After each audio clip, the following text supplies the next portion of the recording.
Bukan berarti kita menolak program pemerintah, bukan. Biarlah program pemerintah itu jalan, masyarakat sipil dan dukungan penuh dari dunia kampus itu memonitor, memberikan masukan dalam tata kelolanya, memberikan masukan dalam pendistribusiannya, memberikan masukan dalam bagaimana BGN melakukan efisiensi secara ekstrem agar dana rakyat ini bisa dihemat untuk kepentingan sektor-sektor pembangunan yang lain. Jadi intinya saya cemas. Mudah-mudahan tidak banyak lagi perguruan tinggi negeri maupun swasta, kampus-kampus yang mengikuti jejak dari Unhas maupun IPB. Dan untuk khusus IPB, karena belum dilaksanakan, mudah-mudahan tidak jadi dilaksanakan. Agar masyarakat bisa menilai bahwa suara yang mengalir dari dunia kampus masih suara yang jernih, suara yang begitu berintegritas, suara yang terhormat, suara kesucian dari dunia akademik yang bisa merawat keindonesiaan kita.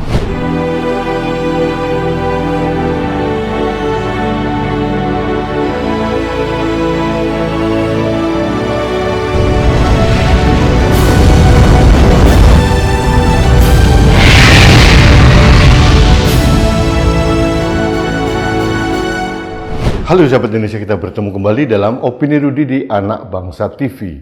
Sahabat Indonesia, tahukah Anda peranan kampus, akademisi intelektual? Bagi saya, mungkin bagi Anda juga, kampus adalah penjaga moral kita, penjaga semua kebijakan dari pemerintah.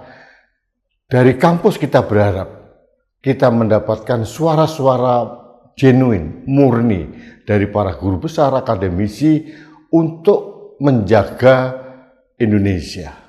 Nah, kali ini saya agak gamang dan resah karena kampus dicoba, diupayakan, diusahakan dengan segala cara untuk dikooptasi independensinya dalam menyuarakan kritik, saran, masukan kepada pemerintah. Dalam hal apa ini?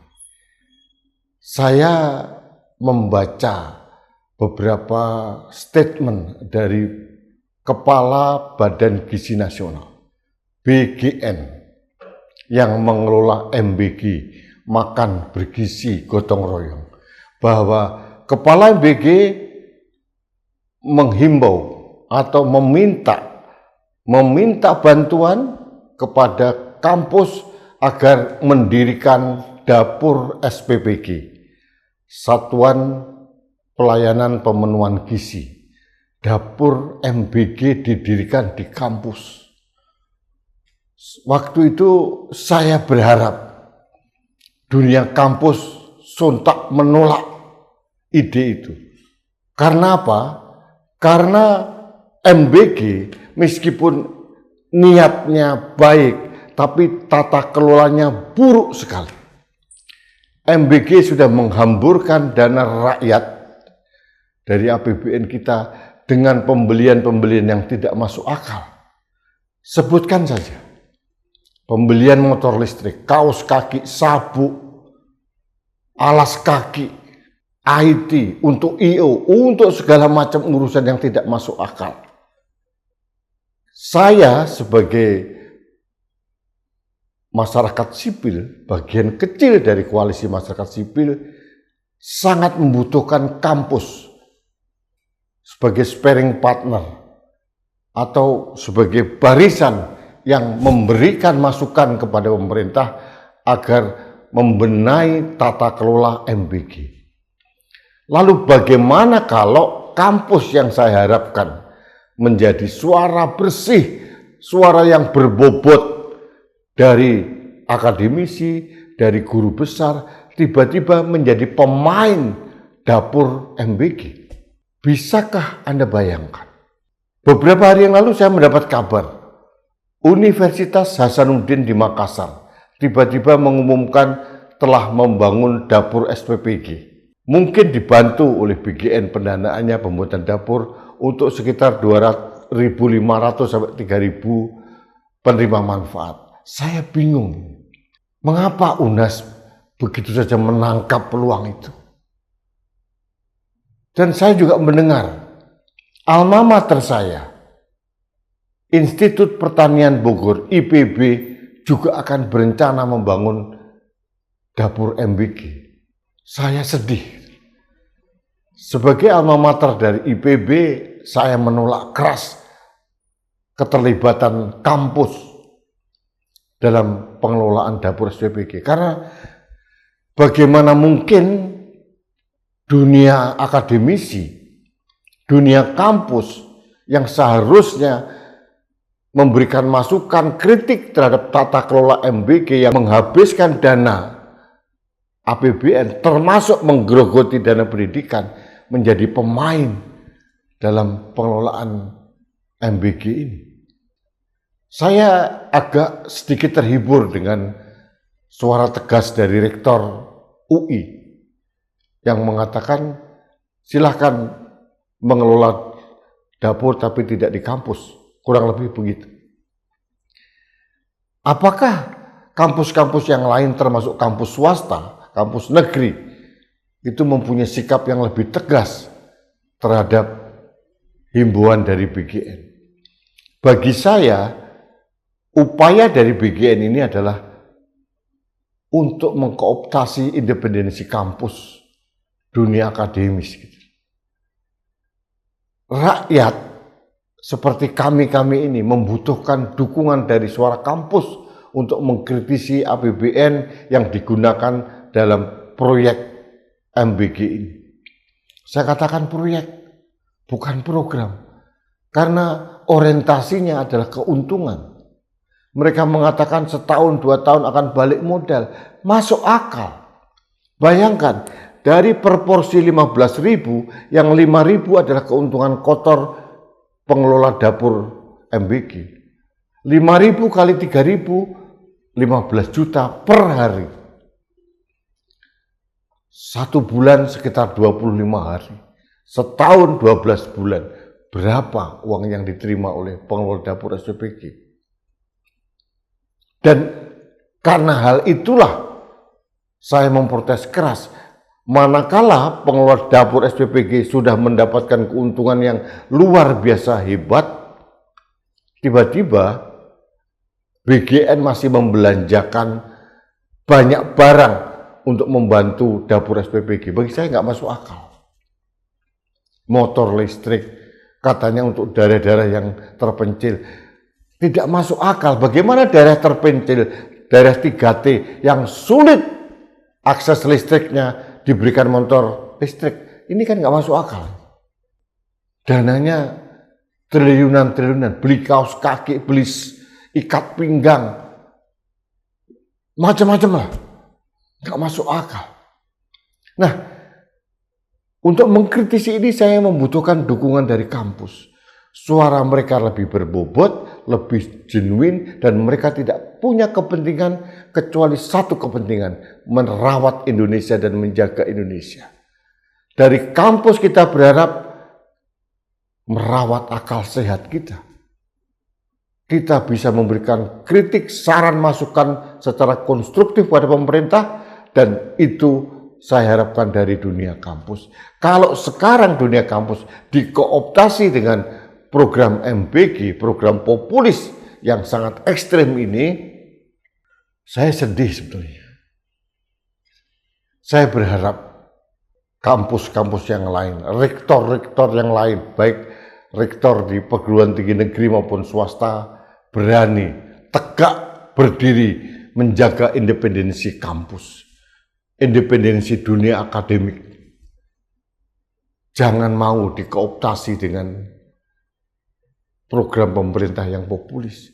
Kalau MBG mau berjalan, biarlah berjalan. Kita sebagai watchdog, sebagai pengawas.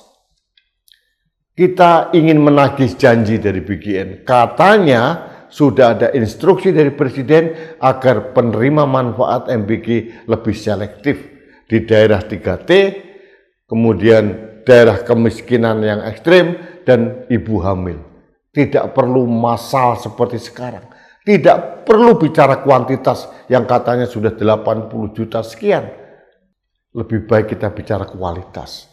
Sedikit anak bangsa yang menerima manfaat, kalau orientasinya untuk mengatasi stunting, lebih baik dengan menu dengan kualitas yang ditambah. Satu porsi mungkin 25.000, itu lebih masuk akal, tapi penerima manfaatnya lebih selektif, dan itu otomatis akan lebih efisien dalam penggunaan anggaran. Sahabat Indonesia, sekali lagi, opini ini untuk menghimbau para rektor, para guru besar, para akademisi di dunia kampus, baik negeri maupun swasta, jangan mau terlibat dalam dapur MBG. Karena apa? Biarlah MBG itu dilaksanakan, dan tugas kita bukan menjadi pemain. Tugas kita adalah sebagai pengawas, memberikan masukan, memberikan kritik, memberikan saran. Kalau sekarang ini kampus jadi pemain, apakah mungkin mereka mau mengkritisi program MBG? Sama kritik saya terhadap TNI Polri. Polri sudah diberikan 1.000 dapur SPBG, TNI pun sama. Pertanyaan mendasar saya, kalau ada masalah terhadap katakanlah yang paling ekstrim, keracunan makanan MBG yang dihasilkan dari dapur-dapur polisi, siapa yang menindak? Jeruk, makan jeruk, mungkinkah itu? Kalau ada keracunan makanan yang dihasilkan dari dapur-dapur MBG yang dikelola oleh TNI, berani nggak polisi menindak? Sekarang saja keracunan sudah mencapai 33.000 lebih penerima manfaat. Kita tidak melihat apakah ada sanksi pidana bagi kelalaian pengelola dapur SPBG. Nah, mari kita dukung program MBG, kita kritisi, tidak harus jadi pemain. Dalam hal ini saya harus menghargai, sangat menghargai dengan respek yang sangat tinggi kepada Partai Demokrasi Indonesia Perjuangan yang menginstruksikan semua pengurus, elit, dan kadernya tidak boleh terlibat dalam pengelolaan dapur MBG. Ini luar biasa hebat. Partai yang berintegritas, agar apa? Agar partai ini bisa mengeluarkan suara yang jernih untuk mengkritisi pengelolaan MBG. Nah, itu yang saya harapkan dari dunia kampus. Bukan berarti kita menolak program pemerintah, bukan. Biarlah program pemerintah itu jalan, masyarakat sipil dan dukungan penuh dari dunia kampus itu memonitor, memberikan masukan dalam tata kelolanya, memberikan masukan dalam pendistribusiannya, memberikan masukan dalam bagaimana BGN melakukan efisiensi secara ekstrim agar dana rakyat ini bisa dihemat untuk kepentingan sektor-sektor pembangunan yang lain.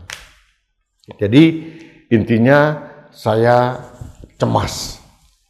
Mudah-mudahan tidak banyak lagi perguruan tinggi negeri maupun swasta, kampus-kampus yang mengikuti jejak dari Unhas maupun IPB. Dan untuk khusus IPB, karena belum dilaksanakan, mudah-mudahan tidak jadi dilaksanakan. Agar masyarakat bisa menilai bahwa suara yang mengalir dari dunia kampus masih suara yang jernih, suara yang begitu berintegritas, suara yang terhormat, suara kesucian dari dunia akademik yang bisa merawat keindonesiaan kita. Saya kira itu ingin saya sampaikan pada kesempatan ini. Terima kasih sahabat Indonesia, kita bertemu kembali dalam Opini Rudi selanjutnya. Sampai jumpa.